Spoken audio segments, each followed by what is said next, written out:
The Dissertation upon Roast Pig by Charles Lamb.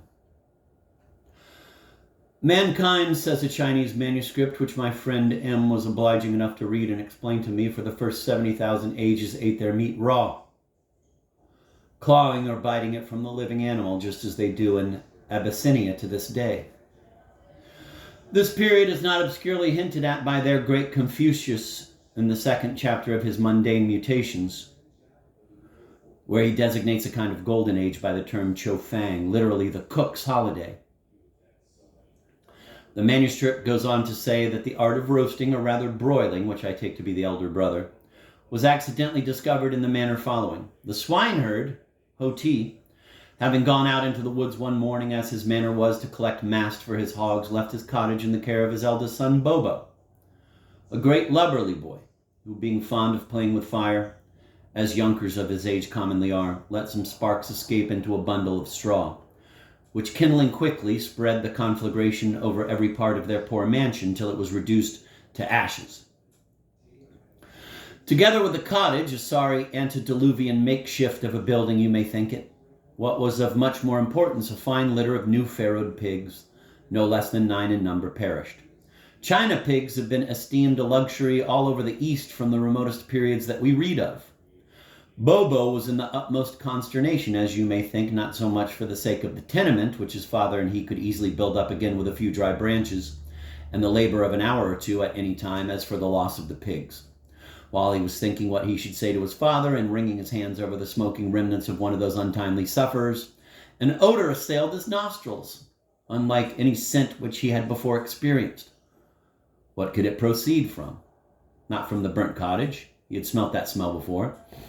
Indeed, this was by no means the first accident of the kind which had occurred through the negligence of this unlucky young firebrand.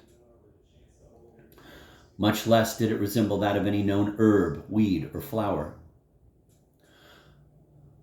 A premonitory moistening at the same time overflowed his nether lip. He knew not what to think. He next stooped down to feel the pig, if there were any signs of life in it.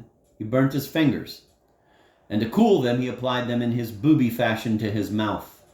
Some of the crumbs of the scorched skin had come away with his fingers, and for the first time in his life, in the world's life indeed, for before him no man had known it, he tasted crackling. Again he felt and fumbled at the pig. It did not burn him so much now, still he licked his fingers from a sort of habit. The truth at length broke into his slow understanding that it was the pig that smelt so, and the pig that tasted so delicious. And surrendering himself up to the newborn pleasure, he fell to tearing up whole handfuls of the scorched skin with the flesh next it, and was cramming it down his throat in his beastly fashion when his sire entered amid the smoking rafters, armed with retributory cudgel, and finding how affairs stood, began to rain blows upon the young rogue's shoulders as thick as hailstones, which Bobo heeded not any more than if they had been flies.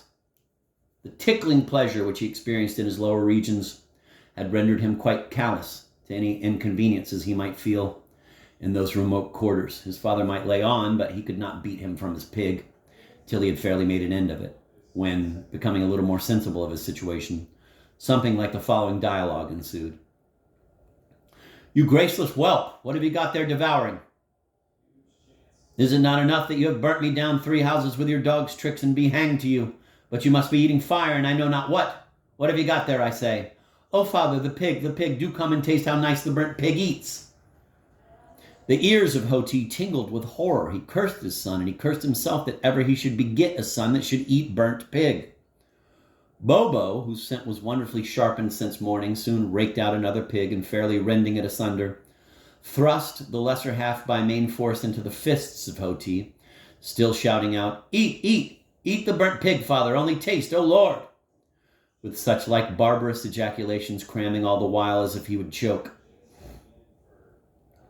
Ho Ti trembled every joint while he grasped the abominable pig, wavering whether he should not put his son to death for an unnatural young monster, when the crackling, scorching his fingers as it had done his son's, and applying the same remedy to them, he in his turn tasted some of its flavor, which, make what sour mouths he would for a pretense, proved not altogether displeasing to him. In conclusion, for the manuscript here is a little tedious, Both father and son fairly sat down to the mess and never left off till they had dispatched all that remained of the litter.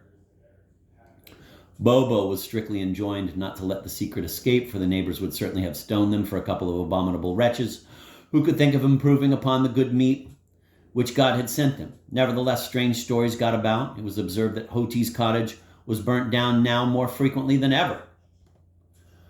Nothing but fires from this time forward. Some would break out in broad day, others in the nighttime, as often as the sow farrowed. So sure was the house of Hoti to be in a blaze. And Hoti himself, which was the more remarkable, instead of chastising his son, seemed to grow more indulgent to him than ever. At length they were watched, the terrible mystery discovered, and father and son summoned to take their trial at Pekin, then an inconsiderable assize town.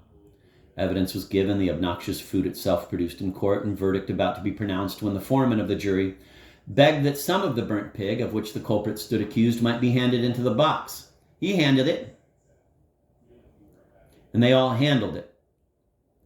In burning their fingers, as Bobo and his father had done before them, and nature prompting to each of them the same remedy against the face of all the facts, and the clearest charge which judge had ever given, to the surprise of the whole court, townsfolk, strangers, reporters, and all present, without leaving the box or any manner of consultation whatever, they brought in a simultaneous verdict of not guilty.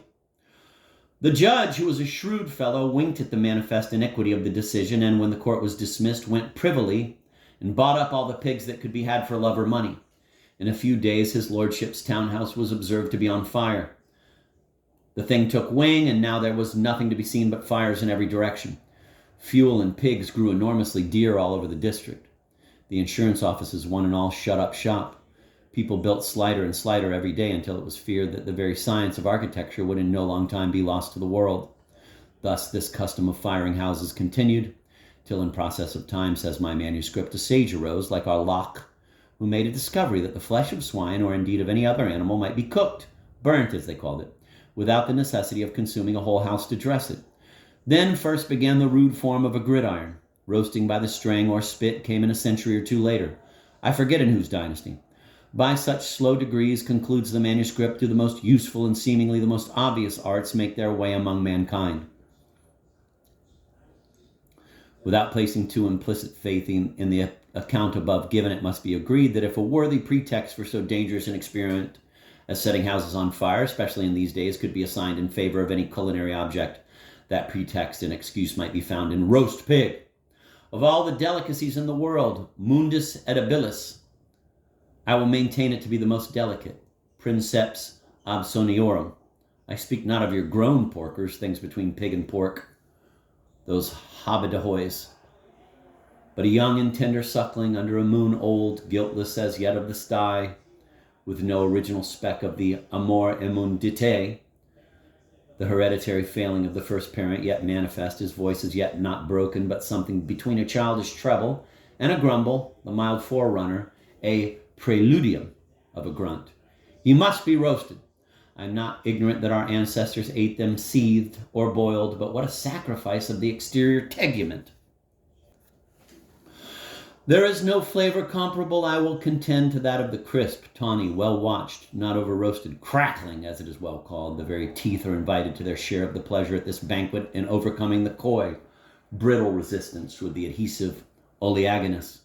Oh, call it not fat, but an indefinable sweetness growing up to it. The tender blossoming of fat cropped in the bud, taken in the shoot in the first innocence. The cream and quintessence of the child pig's yet pure food, the lean, no lean, but a kind of animal manna, or rather fat and lean, if it must be so blended and running into each other that both together make but one Ambrosian result, or common substance. Behold him while he is doing it, seemeth rather a refreshing warmth than a scorching heat, that he is so passive too, how equably he twirleth round the string. Now he is just done. To see the extreme sensibility of that tender age, he hath wept out his pretty eyes, radiant jellies, shooting stars. See him in the dish, his second cradle, how meek he lieth. Wouldest thou have had this innocence grow up to the grossness and indocility which too often accompany mature swinehood? 10 to 1 he would have proved a glutton, a sloven, an obstinate, disagreeable animal, wallowing in all manner of filthy conversation. From these sins he is happily snatched away.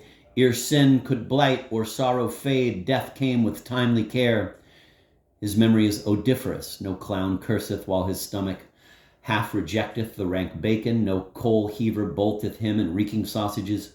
He hath a fair sepulchre in the grateful stomach of the judicious epicure, and for such a tomb might be content to die. He is the best of sapers. Pineapple is great. She is indeed almost too transcendent. A delight, if not sinful, yet so like to sinning that really a tender conscienced person would do well to pause, too ravishing for mortal taste. She woundeth and excoriateth the lips that approach her like lovers' kisses she biteth. She is a pleasure bordering on pain from the fierceness and insanity of her relish. But she stoppeth at the palate, she meddleth not with the appetite, and the coarsest hunger might barter her consistently for a mutton chop. Pig, let me speak his praise, is no less provocative of the appetite than he is satisfactory to the criticalness of the censorious palate. The strong man may batten on him, and the weakling refuseth not his mild juices. Unlike to mankind's mixed characters, a bundle of virtues and vices inexplicably intertwisted and not to be unraveled without hazard, he is good throughout. No part of him is better or worse than another. He helpeth as far as his little means extend all around. He is the least envious of banquets. He is all neighbors' fare. I am one of those who freely and ungrudgingly impart a share of the good things of this life which fall to their lot, few as mine are in this kind, to a friend. I protest I take as great an interest in my friend's pleasures, his relishes, and proper satisfactions as in mine own. Presence, I often say, endear absence. Hares, pheasants, partridges, snipes, barn-door chickens, those tame villatic fowl, capons, plovers, brawn, barrels of oysters, I dispense as freely as I receive them. I love to taste them, as it were, upon the tongue of my friend, but a stop must be put somewhere. One would not, like Lear, give everything. I make my stand upon pig. Methinks it is an ingratitude to the giver of all good flavors to extra domiciliate or send out of the house slightingly under pretext of friendship, or I know not what, a blessing so particularly adapted, predestined, I may say, to my individual palate. It argues an insensibility. I remember a touch of conscience in this kind at school. My good old aunt, who never parted from me at the end of a holiday without stuffing a sweet meat or some nice thing into my pocket, had dismissed me one evening with a smoking plum cake fresh from the oven. In my way to school, it was over London Bridge, a gray-headed old beggar saluted me. I have no doubt at this time of day that he was a counterfeit. I had no pence to console him with, and in the vanity of self-denial and the very coxcombry of charity, schoolboy-like, I made him a present of the whole cake. I walked on a little, buoyed up, as one is on such occasions, with a sweet soothing of self-satisfaction, but before I got to the end of the bridge, my better feelings returned, and I burst into tears, thinking how ungrateful I had been to my good aunt to go and give her good gift away to a stranger that I had never seen before and who might be a bad man for aught I knew. And then I thought of the pleasure my aunt would be taking in thinking that I myself and not another, would eat her nice cake. And what should I say to her the next time I saw her? How naughty I was to part with her pretty present, and the odor of that spicy cake came back upon my recollection, and the pleasure and the curiosity I'd taken in seeing her make it, and her joy when she sent it to the oven, and how disappointed she would feel that I'd never had a bit of it in my mouth at last, and I blamed my impertinent spirit of almsgiving, and out-of-place hypocrisy of goodness, and above all, I wished never to see the face again of that insidious, good-for-nothing old grey impostor.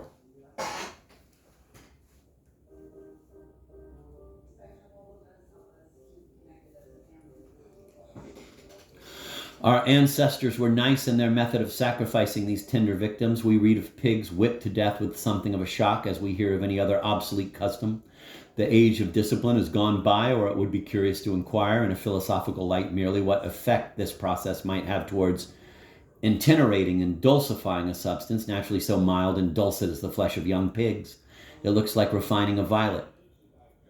Yet we should be cautious while we condemn the inhumanity, how we censure the wisdom of the practice. It might impart a gusto. I remember an hypothesis argued upon by the young students when I was at St. Omer's, and maintained with much learning and pleasantry on both sides. Quote, whether supposing that the flavor of a pig who obtained his death by whipping per flagellatio nem extremum, superadded a pleasure upon the palate of a man more intense than any possible suffering we can conceive in the animal, and man justified in using that method. Is man justified in using that method of putting the animal to death? End of quote. I forget the decision. His sauce should be considered. Decidedly a few breadcrumbs done up with his liver and brains, and a dash of mild sage. But banish, dear Mrs. Cook, I beseech you, the whole onion tribe. Barbecue your whole hogs to your palate. Steep them in shallots, stuff them out with plantations of the rank and guilty garlic. You cannot poison them or make them stronger than they are, but consider he is a weakling, a flower,